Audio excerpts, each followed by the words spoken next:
Well, welcome to the garage again. There's Ian. So there's a little walk around the things that we've still got to do. There's a bit of progress we did today. So you have a look at the front here. The grill's on. Made the underlip here, which is underneath the grill. A little bit of filler work in there. A little bit more metal work. But it's just, you know, getting that gap in there quite nice. It's filled in the surrounds, which is all completely rotten. Then, for some reason, the previous owner of the car, who turned it into a hill climb car, had drilled loads of holes in very, well, I would say, an untidy fashion into the front of the car. So we had to sort that out because it was fucking hanging. So some textures in there, a little bit weld them up, and yeah, job's good. There's some filler work there. Got to bring that lip back out again. That's nice and straight, same as that side. And then that's the front end pretty much sorted. The bonnet as it goes, a little bit of dimpling from surface rust and being in the field for 40 years, but that's to be expected.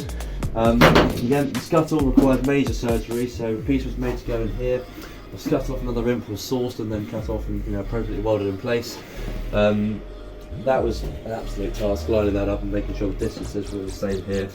And the bonnet gap was okay. It's not too pretty at the minute, but again, a little light, 2mm skimmer filler, even absolutely fine. Inside's still a bit of a mess. Dashboard is still all in there, but it's all in epoxy primer, so it's not going to go rotten. That's the important bit. But repairs have been made to the bottom of the doors here, the door frame. Sorry. The doors actually, for some reason, don't need any repair whatsoever. They are absolutely solid. There's no rust or no surface or anything terrible really on them. Not a single hole, which is good news. The roll cage again, it's all been epoxy primed, that's not too bad. In spraying the cage, little bits were missed. On the front of the cage, at the front of the car, there is a little bit of surface rust creeping back in, but it's nothing we can't sort with a little bit of sandpaper. Whip behind there and just start running it down again. Re-epoxy primer. Again, the floor has repairs from underneath as well, so where we had epoxy primer before, we have to redo on top. Has the heat from the welders blessed the paint off. But for the inside, it's actually remarkably solid for a 6-year-old car, so that's good. And again, I've just been working on the door recently. Gaps are okay, fits quite nicely. Got a little bit of welding to do there. Around the back, all the panels are quite straight. Considering they were salvaged off another car. Theo doing some paperwork. Fucking Harry Potter looking ass. Boot gaps, they're work in progress. It sticks out a little bit there, but there's not really much we can do about that because the rest of the car is an absolute mishmash of panels. A little bit of welding work or brazing to do in there to take that hole up. Originally the imps were brazed together, which is fantastic if you worked in the factory in Scotland in the 60s, but if you've got a garage in the middle of a mile of bridge, it's not brilliant. It's a bit of hard graft and hard art to do. So either weld it and fill it, or just kind of hope for the best and get the best finish you can. Because obviously with the brazing you necessarily in torch and you don't have one, so it is what it is. But underneath is where the biggest amount of work's been taking place recently. It's all in U-Pole Gravitex, followed by a coat of lacquer and a coat of black spray paint underneath the lacquer. Looking absolutely pristine. And yeah, it looks really, really smart under there now. It's stone chipped and ready to rock and roll. Under the engine bay where Theo is in a minute again, all the same story. So, very nice. So, pop the bonnet, that's the next port of call. Once I've finished grinding down all the welds. Under here is where the next bit of attention needs. So, it's a bit of a state under here at the minute, but some light surface rust on the front of the actual body shell. And these two chassis legs or the outriggers that run to the front of the shell. They're also going to want some attention with the wire wheel. Once that's been sorted, it's again same process as the underneath. It's epoxy primer, and we're going to use U-Pole Gravitex in here for better corrosion resistance, as there is not enough paint to do under the bonnet and the whole of the outside of the vehicle.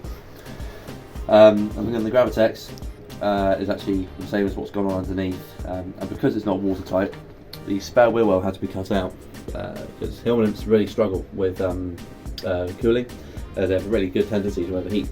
So these two pipelines here are the two copper pipes that run all the full width of the car, so full length of the car. They go to a front mounted radiator, which is a custom upgrade. Also the air goes in through the grille, goes in through the body, through the radiator, and then out through the bottom of the car, so it gets good airflow. Unfortunately, that does mean you have to cut out the spare wheel well, but that is a sacrifice you've got to make. So obviously water will get in there as well, so it's better to be overly protected than not protected enough. And that's everything under the bonnet. Again, walking around the left hand side of the car, it's the same story. Just been a lot of fabrication, a lot of welding going on here. And again, where this would have been braced from factory, I just had to make it out of weld. Now I've got to get a die grinder in there and recreate that body line there, bring all this down smooth so you can never tell I was there. Light skimmer filler, and job's good and good to go.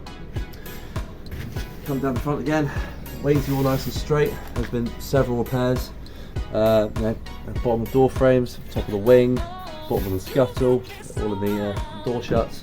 It's been an absolute mammoth task really this car, but we're almost at the end of it now. There's about a day of grinding ahead,